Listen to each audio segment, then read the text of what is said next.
Hello, welcome to Flying 118 Motorsports. This is going to be very exciting for me. This is the first of many in our interview series, and I couldn't be happier with my very first interview guest. So I'd like to welcome Llewconn Butler. Welcome to the official Flying 118 studio. How are you doing? I'm doing all right, Chris. How are you today? Very well, very well. Thank you so much for joining me, being on the broadcast. And I know there's a little bit of a time difference here. You woke up nice and early for us. What part of the world are you located again? So I'm down in Perth, Australia. I don't think we could be any further apart from each other. But It sounds yeah, about right. big time. I think it's like we said, a 12-hour time difference there, significant. But Yeah. thank you very much for accommodating the schedule here. Very exciting. Thank.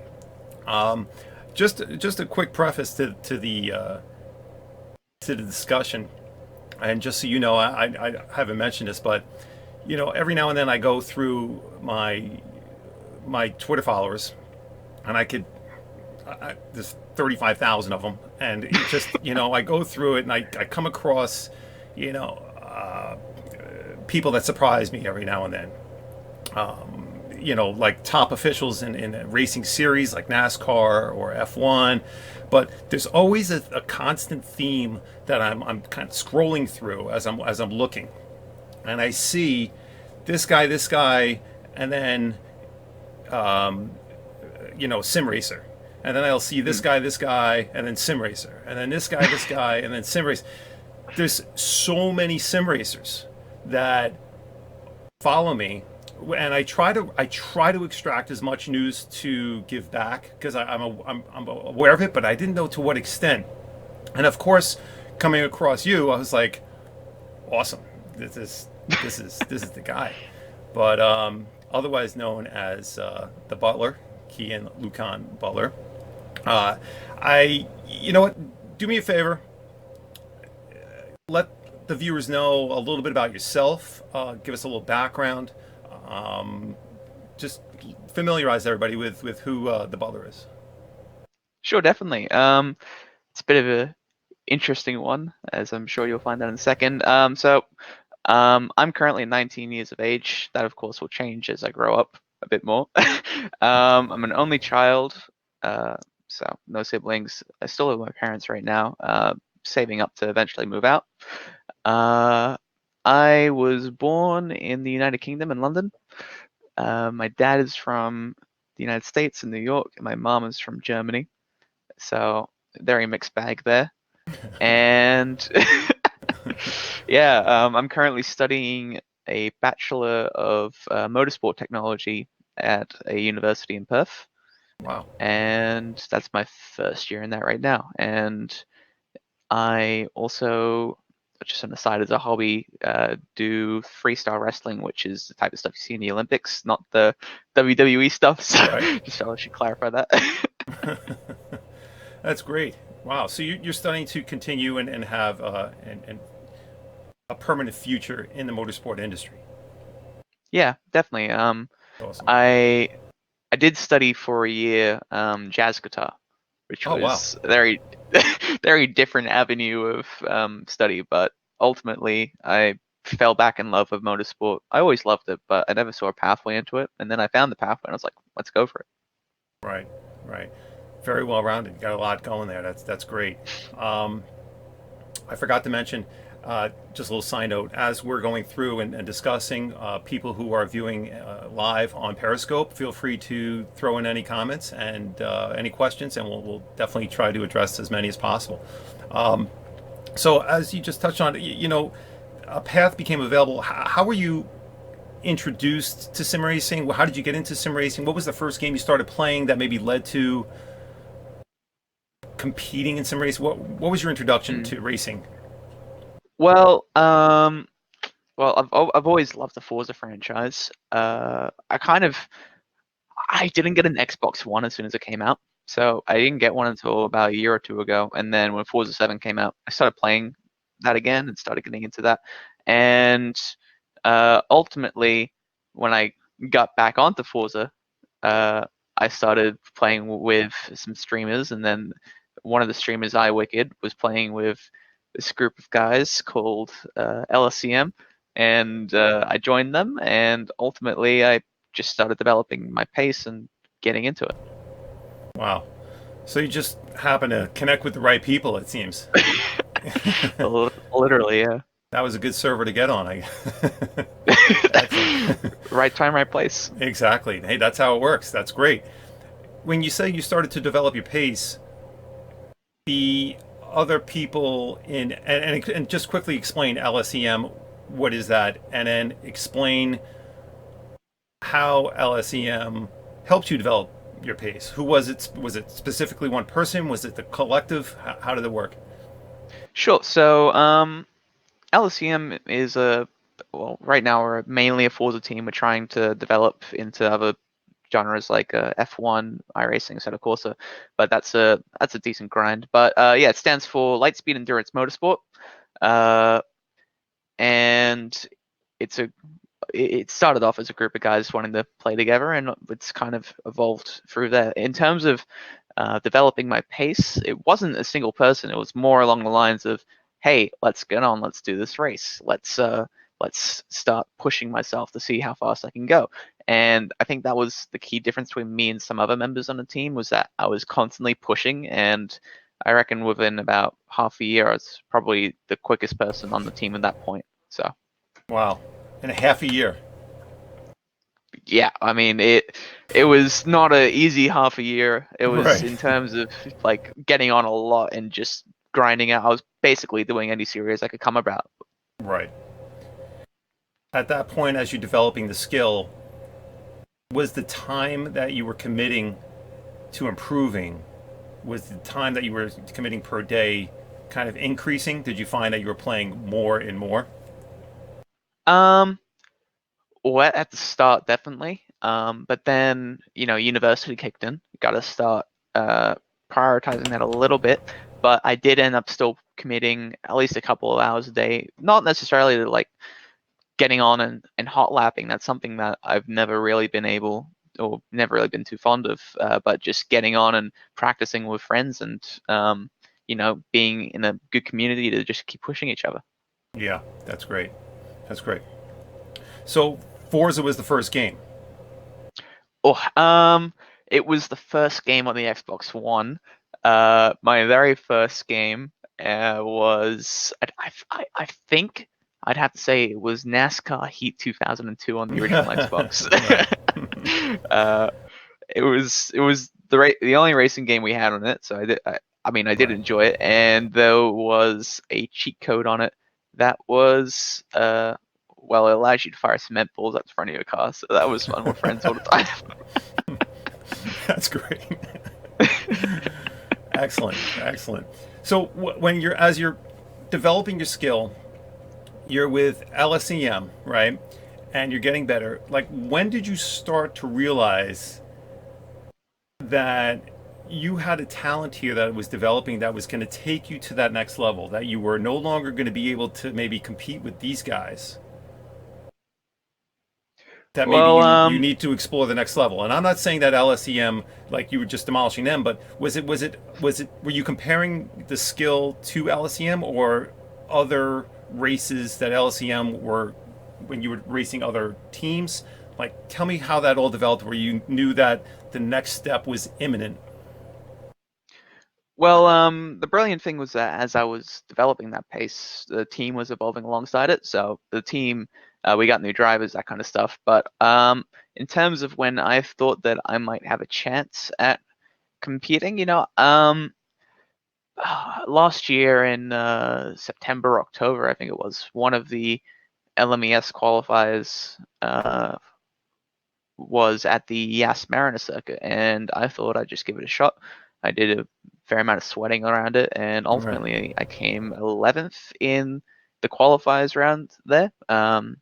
So at that point, I was like, if I fully commit myself to doing this in one of the later rounds, I might be able to get through. So that would probably be the moment. But realistically, there wasn't a moment where I was like, oh, I am at this point where I can start doing this. It was more along the lines of, I'm committing myself to this and I will put in the effort to make sure that I get to do it. Gotcha. I gotcha. So you it kind of, is it safe to say it was a little bit of a snowball? Like as your confidence built, as your pace like improved, you felt like a confidence building where you said that just kept pushing you in that direction. It wasn't like a moment, like you're saying. It was more like a snowball effect. Yeah, definitely. I guess if there was one definitive moment, it would be um, just after the university this year started. I looked at the Sebring qualifier round for Le Mans Esports and it was like, okay, I'm gonna do everything I can because I've in the Yas Mariner round there was somebody signed up that wasn't supposed to be from the wrong region, so I felt a little bit cheated from that. So I guess I thought, all right, given fair circumstances and all this stuff, I'm gonna put everything I have into this round, and if I make it, then I'm at a place where I can make it there. Yeah, that's cool. That's very cool. Um, in regard to the racing itself, as you develop a skill, you're developing within a racing sim. And I think for a lot of the viewers, we have to remember that we have viewers that some are familiar with racing sims and some, when they think of a racing simulator, they might have the wrong game in mind. They Mm, might be thinking something like Gran Turismo, right? yeah. But then you got Forza, you got everything. What is what is your like? How would you define the difference for the viewers? Because I have my definition, right? Because Yeah. I have some very casual racing sim experience, not competitively, but I've gone Yeah. into. Listen, I started with Grand Prix Legends, which is before your time. All right, I think it was a software company named Papyrus, right? And Yeah. it was F1 cars from like the '60s, right? So what the reason why I considered that a racing simulator, because you could go in and change the tire pressure for each Mm, tire. You could tighten up the front or the rear to induce more understeer or oversteer. So you could play around with all the bits of the car and configure the car and set up the car, and that played an integral part into the performance on the track and how you would be better at the race than the next guy. How yeah. would you define the difference between a racing game and a racing sim? All right. So, first in my mind, of course, if you're playing literally any racing game as something like Mario Kart, something like that, that can, I guess that's technically a simulated experience in the sense that you're simulating racing somebody else. The car doesn't necessarily have to be ultra realistic, as some people would say. But that again comes down, I guess, to a racing game. So what you would be looking for, I guess, in terms of a certain point where you say, okay, is this just a game that I can play with friends and that kind of stuff, or is this a simulator where I need to be fully involved in it to get the most out of it? And that would be, I guess, the point. Uh, I mean, these days you can tune in a lot of them, so it really just comes down to the how close it is to the real life car, and probably the key indicator for that, I guess, would be the engine sounds. Okay, Yeah. interesting. I'm assuming that. Do you find that there's maybe a bit more realistic physics integrated into the game into the software that would make it more of a sim than a game? Or do you find some games have some very realistic physics built in, and then maybe a simulator is ultra realistic with the physics? Yeah. So yeah, I think it's definitely the physics are probably the major defining factor in terms of what's the difference is, but it's one of those things that are really hard to define because, somebody could come along playing a set of Corsa and say, oh, I just went on iRacing and the physics are horrible. or Right. something like that. You know, Right. it. But yeah, I mean, as computers and consoles get more and more powerful, everything's going to have a degree of realism as long as it's not a kart racer. And even there are kart racing simulations out there now. So it it's a hard one to define. I guess if a real life racer can jump on it and be good at it, that would be a simulator. Right. When and going off on a little bit of a tangent here because Yeah. there's a lot of just from discuss. It's very interesting. When you get into the simulators, are you racing or they're in the competitive races you're in? Are there across the board rules that say, okay, this race tire wear is turned on, tire wear is turned off, damage is turned on, damage is turned off? Like, are there conditions that are set and known for each race, or does the league as a whole for an entire season say this league never takes, there's no damage ever? Um, so most of the time, the settings become universal for an entire series Okay. slash season. However, of course, there are extenuating circumstances, such as if there was a glitch in the game that caused damage at a certain part of the track, or if there was a problem with fuel being drained all the way. I mean, it's very rare that the stuff happens, but it does happen every now and then. At that point, the team running these series will make a decision based on what will yield the fairest experience in terms of one person not being unfairly penalized for doing something that wasn't their fault. Uh, Gotcha. yeah. Interesting. Awesome. Um, when you started competing at this high level, right? You're one of the highest levels right now. What, as you began to regularly compete, what was the biggest shock to you, like or obstacle or challenge? You were like, wow, this is going to be tough. This is a real challenge. What was that? What might that one thing be? Um. So I guess for Le Mans Esports in particular, and everything afterwards, it would be switching from a gamepad to a wheel. So for Yeah. Forza in particular, a Right. lot of the top drivers use a gamepad. Right. Now Le Mans Esports came along and they said, look, you can qualify on a gamepad if you want, but when you get to the final, we expect all of you to be able to use this wheel. Wow.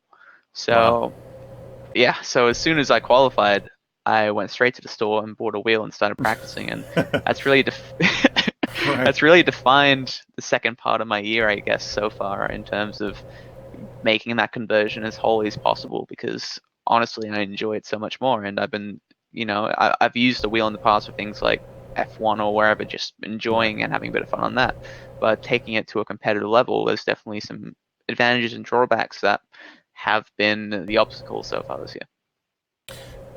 So for some of your fellow sim racers that are out there, maybe viewing right now, or are going to view the replay of this, who would appreciate it, give us a detail description of the equipment that you're using. For example, you mentioned you bought a wheel. Which wheel did you purchase and why? Sure. So originally I bought a Logitech G920, as that was the wheel that was going to be used, or at least looked like it was going to be used at the finals based on the other live rounds. Ultimately ended up being a Thrustmaster TSXW, which is what I use now.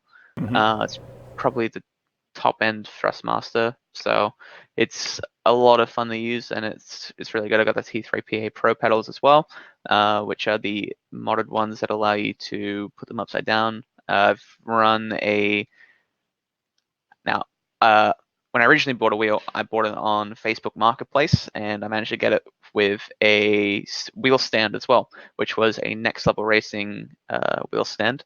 Mm-hmm. And so eventually I modded that and got the GT Ultimate seat on it, which is a nice big bucket seat that you can sit in with. It even has little seat belts that you Right. clip in and that kind of stuff. But yeah, so I run the GT Ultimate sim rig from Next Level Racing with the Thrustmaster TSXW. Very cool. Very cool. Thank you for detailing that. I know there are people out there that are going to appreciate you sharing that information. Everyone's always looking for an edge, and I know that when you're trying to develop your skill, you always want to know what the guy above you is doing. You know, so it's I know people appreciate that. Um, Explain to everybody which when we talk about sim racing as a whole, right? I'm sure there are multiple leagues. Okay, Yeah. can you break down the leagues for those people that are not familiar with sim racing? Which leagues exist? What are the bigger leagues that exist? And which ones you are currently competing in or plan to in the very near future be competing in? Sure. So in terms of at least on Forza, the biggest organizer is an organizer called the Online Racing Association, Tora, and uh, they basically organize a lot of endurance races, that kind of stuff. So yeah, this weekend, yeah, sorry, next weekend I'm going to be competing in the 24 Hours of Spa, which will be as approximate of a recreation of the Blancpain GP 24 Hours that you can get. Wow. On games like F1, and I believe they have a pretty big iRacing community as well. The biggest organizer that I've seen would probably be Apex Online Racing, AOA, and they host the biggest community leagues in F1. They have top level esports drivers competing in them. Um, that you see later on in the F1 esports series, and Okay. they have a really high level GTE uh, competition in iRacing as well. So ultimately, those would be the two biggest ones that I can think of. And iRacing itself, where does that fit in? Um, so well, personally, that I did some of it last year. I've been wanting to get back into it. I just with university and trying to stay at a decent level on Forza, it's been a bit time consuming. But overall, in terms of the leagues as well on iRacing, to my understanding, most of them are organized by iRacing themselves. Okay. So Got you it. end up submitting something and they have special events and then you qualify for them and then it'll take all of the people in the game that have tried qualifying, and it's most of the time it's thousands of cars worth of, for example, a GT uh, or a endurance race. You'll have thousands of cars put in, and they'll split them into lobbies. I think about 48 or 50 with GTE and LMP cars, Mm-hmm. and I believe that in iRacing, the community is pretty much run by iRacing itself, which is a really interesting frontier. Right. You mentioned the 24 hours of Spa, and when that race comes up, what kind of car would you be racing in that race? So in that race, we're going to be doing or driving the Bentley Continental GT. Oh, I love that Uh, car. I yeah, love that car. it's an awesome car. It's an interesting one to drive because it's a fair amount taller than a lot of the other GT cars, so it has Right. a It's just higher center big. of Yeah. gravity. So it Yeah. lets you end up throwing it around a little bit, but it also means that that little bit of inherent instability, almost like a fighter jet, allows it to react that much quicker. Right. That's a real cool car. That's just Yeah, it's so cool to just see that going around the track just due to its presence. You know, it's just got such a presence on the track. yeah. Um, okay, now as we continue in the competitive scene here, like you mentioned, 24 hours of Spa, and you're competing. How does the scoring system work? And share that with the viewers who may not be aware. Like how do you become ranked in the series? How do you improve your ranking in the series? All right. So in this event in particular, because it's going to be a single one-off event, it will be the way they run it is they will run it in 12 stints to facilitate certain um, shortcomings that Forza has in terms of hosting these 24-hour events. We'll be Right. running 12 stints, and each stint they'll record each driver's distance, and then the winner will be the team that has the largest aggregate distance between each of the Wow. stints. Interesting. I understand. Yeah. And so they make all those point totals known beforehand, like as far as the team that goes the furthest gets this many points, and then like there's a point allocation already that's known. So in other Oh, words, for the team that places the first as far as aggregate distance will get a point, or the points are generated by the distance. yeah, so uh this one it's again because it's a one-off event, it's basically just a distance, and then whoever goes the furthest wins the event.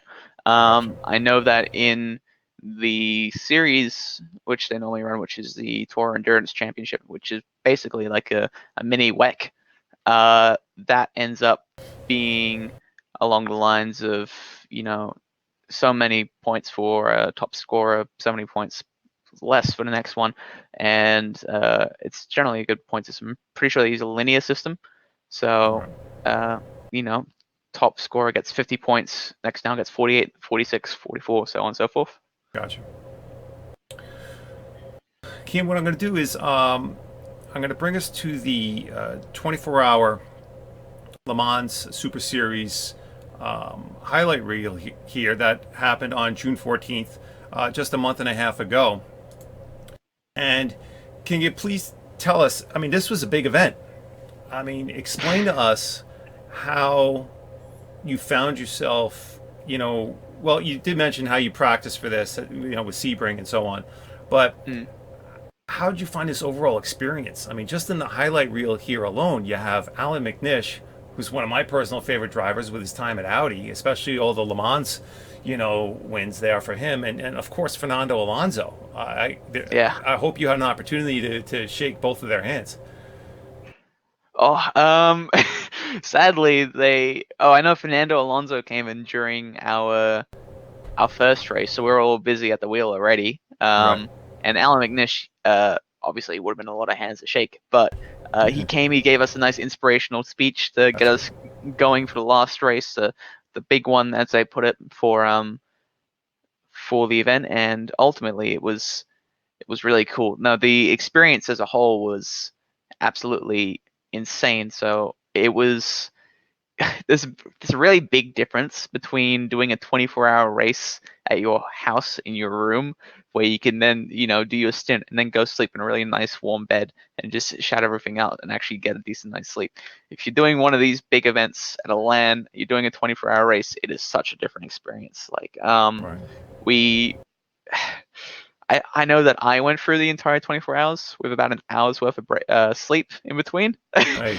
uh, and it was a bit of a roller coaster for me emotionally. So our Right. team went for a strategy that allowed it to maximize the points and money earned in the uh, first 8 races, whereas most of the Right. other teams went for the 9th races. That was where a lot of the big money was. That was where your official standings would be determined.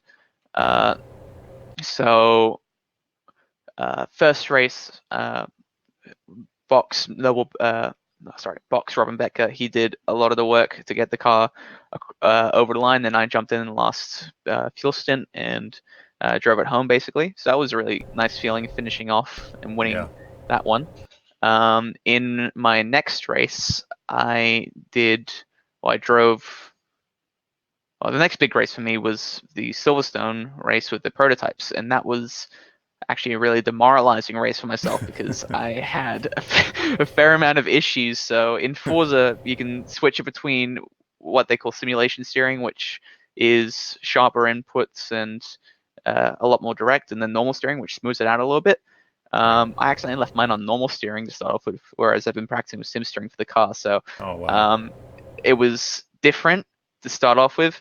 And then when I realized it, I switched it back. And because it was so much more twitchy, I just wasn't accustomed to it at that point with that car because I've been driving it for about half an hour already. Right. So I started having a lot of issues in terms of spinning the car, and it really demoralized me. Right. But then ultimately, uh, in one of my later races, it was a really good race to kind of just mentally reset because we were in the slower car for that race. We were competing with 2 other teams pretty much for 10th position out of 12. So it was a really good chance to just get in there, have some battles, and rebuild that confidence, which I managed Right. to do. And then ultimately we came down to I think we came sixth or seventh overall, but we did Right. come away with 12,000 US, which was equivalent just about to third position in the last race. So our strategy worked out pretty well. That's really cool. That's really Yeah. great. Now, um, just to be clear, this wasn't with LSEM. You were part of a team called, I believe, MAD, right? Or the name of the team that you gave yourselves? What was the name of the team officially? It was MAD, correct?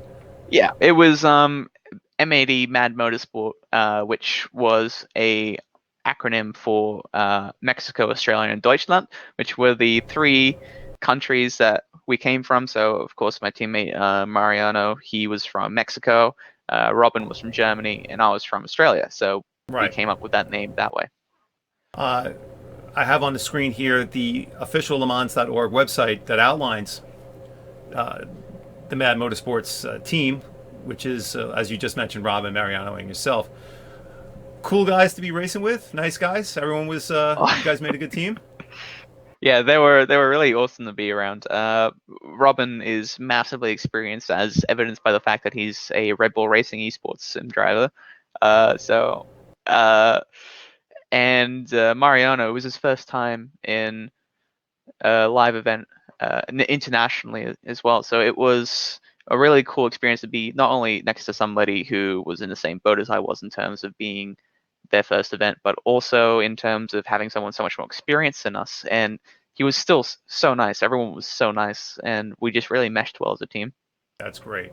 That sounds just like an amazing experience. I mean, just not only for the races, but just out of curiosity, at the live event, was there a live audience? So I mean, did they let people in to view this? I don't know what kind of was it, an arena? What kind of hall was it, a hall? I'm just curious. Like, well, how did they Yeah, set it so up for you guys? they had they had built this really they built a big what I would call about 15 meters across, and then well, I don't even know how many meters down, where they had each team. There were 12 teams with their own little box lined up Right. alongside. So they had the sim rigs, and then they had a desk for us to work with a view of the feed.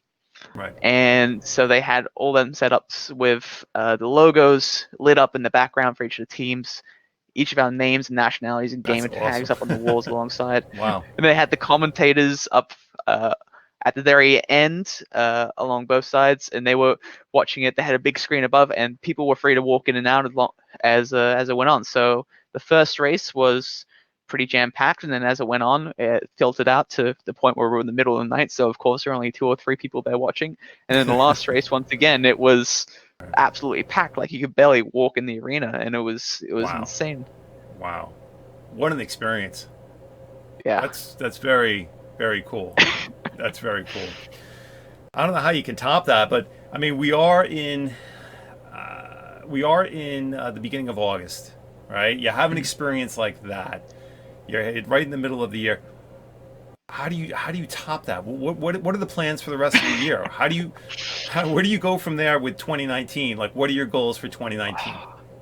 For the Um, remainder of 2019?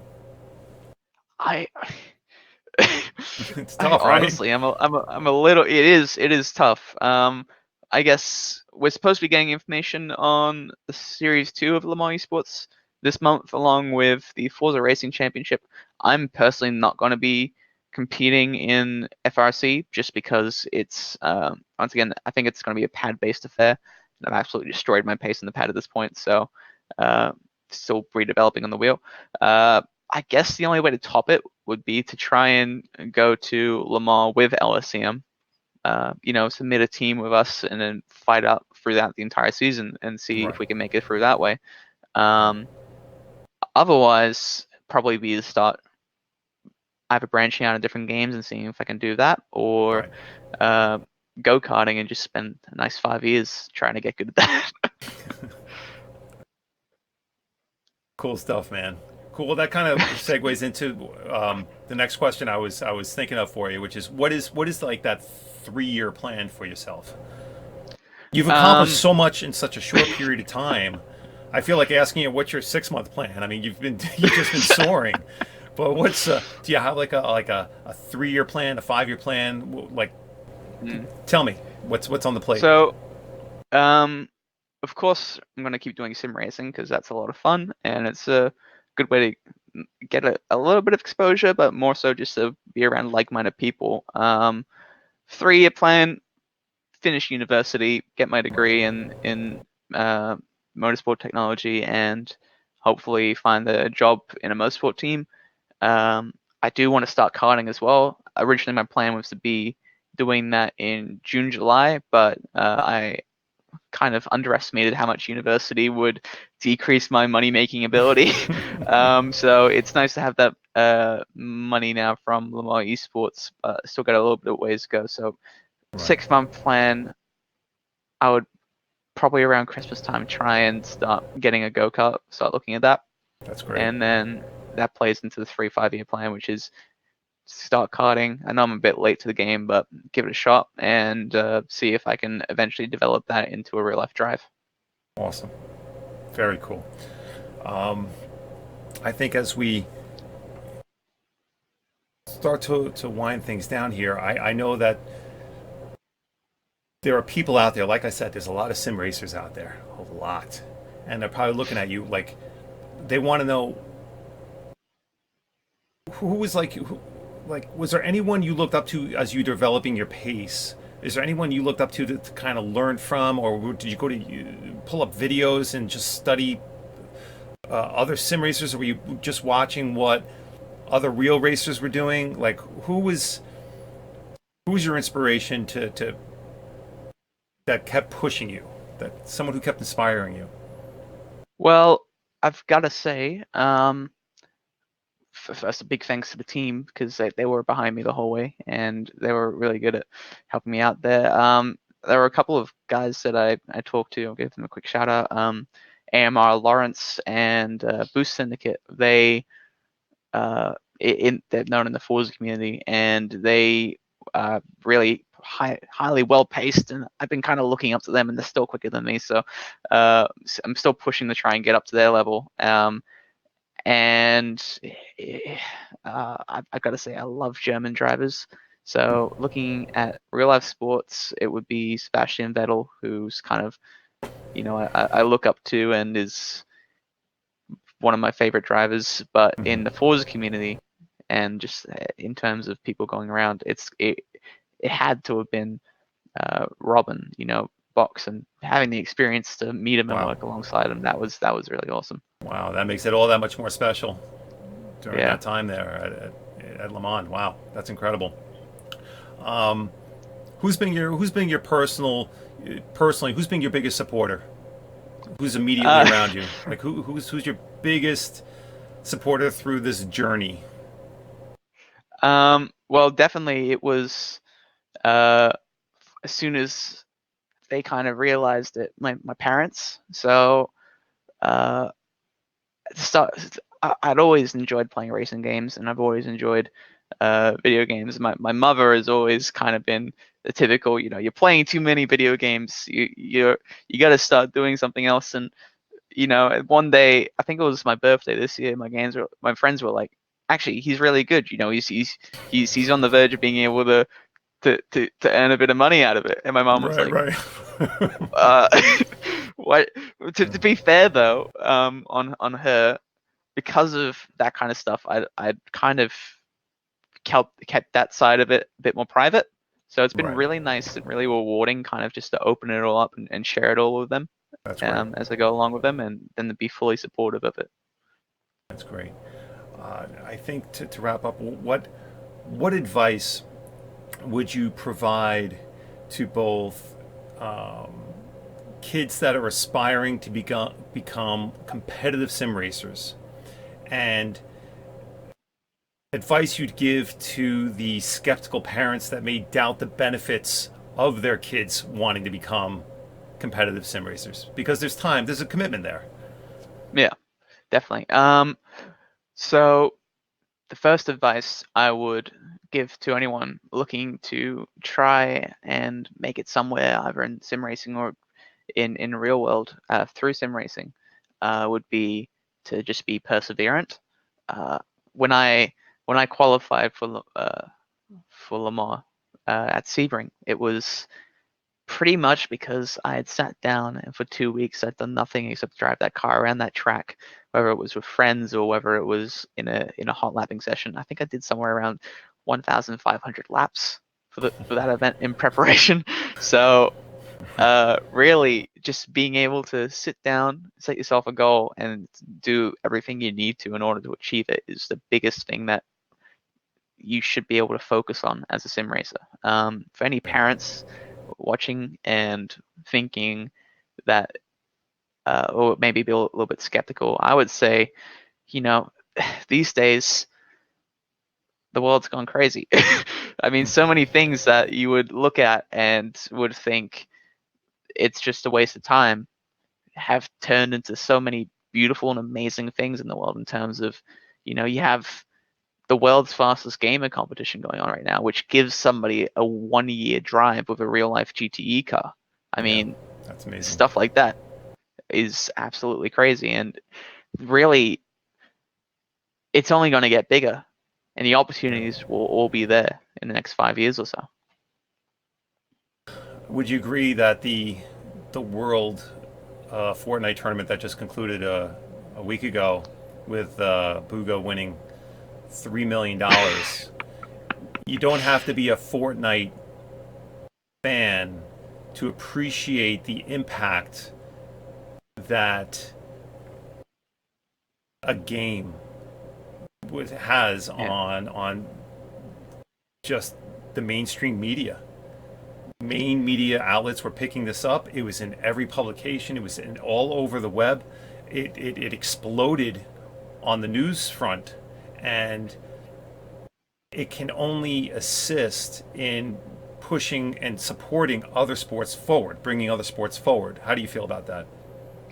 I think it's really really awesome. You know, games like Fortnite, games like League of Legends have always, or less so Fortnite because it's relatively new, but they've always been Right. pushing the boundaries in terms of esports and growing it and growing it. And we're getting more and more into a position now where we can reap the benefits of that. I mean, they're selling out major stadiums, which is absolutely awesome. Yeah. Sim racing is a very special one though because it's the only uh, the only type of sport that you can do that you can accurately simulate in a virtual medium. I mean, you Right. can't really simulate being a American football quarterback or a Right. basketball player, but you can simulate being in a car with a wheel in your hands driving through the corners, and that's something that racing teams are picking up more and more. And you got people like Max Verstappen and Lando Norris, who are already of the sim racing generation. Lando Yep. Norris is 18 years old. He's a year younger than me. Yep. But so it's really awesome, and I think that, like you said, it's only beneficial when this mass media coverage comes because then more people get interested in it, and there's more money thrown at it. Yep. Well said. Well said. And I just reported on Verstappen and Norris. They competed in a 24-hour race, I think, a couple weeks ago and won, which was Mm. pretty impressive. They led from the first lap all the way through, and I think the part of the story was kind of interesting that I think Verstappen, with 15 minutes left in the 24-hour race, had technical difficulties with his brake pedal. Like it stopped Oh, working, and he had to get into the pits, and then Lando took over, if I'm recalling this correct, and he was like a lap down, and it was like almost oh wow. like toward the end of the race, and he wound up winning by 25 seconds or something. So he came back and won, but it was a little tension, a little drama there. Yeah. Cian, you're awesome. I think you have an awesome story. I think it's as I mentioned, there's so many people that are racing that can take something away from your experience. Thank you for sharing your experiences, and I think that definitely an inspiration just for what you've achieved in a short period of time, and that it can be done. You're determined if you're talented, and you really put your mind to it. So, thank you very much for sharing all that with us. I hope to have you back again in the future and give us another update. as to where you're at, and let us know how LSEM is doing, and yourself, and I'm sure you're going to win some big races in the near future. So thank you very much. Thank you very much for having me, Chris. You're very welcome. Okay, so thank you to everybody for joining this evening. It's been a blast for me. I really enjoyed this, and stay tuned for upcoming interviews over the next few days, few weeks, next month. We have a pretty good lineup. But thank you again, and I'll see you all very soon. Good night.